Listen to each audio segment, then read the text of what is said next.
Guys আমাদের ছাদটা দেখাতে চলেছি আমরা। দেখেন আমাদের ছাদের ওয়েদারটা বেশ ভালো ছিল। ছাদ দেখতে দেখতে ট্যাঙ্কে পানি আছে নাকি দেখা যাক।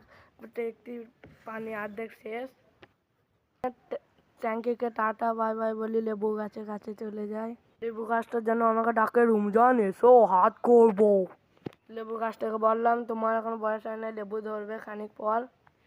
লেবু গাছ দেখতে দেখতে ফুল গাছ দেখতে লাগলাম, ফুল গাছ দেখে মগ দেখতে লাগলাম। তারপর আমাদের বাড়ি ঘর দেখাতে লাগলাম পাড়ার। তারপর একটা বাগান আছে আপনাদেরকে দেখালাম। কুল গাছে কত কুল ধরেছে দেখেন, এরপর পেঁপে ধরেছে। বাগান দেখা হয়ে গেলে এইদিকে নারকেল ধরেছে দেখেন। আমাদের বাড়ি ঘর নিচে টাটা করে চলে গেলাম নিচে চলে গিয়ে এ পর্যন্ত ভিডিওটা থাকলো। আবার এইসব ভিডিও আপলোড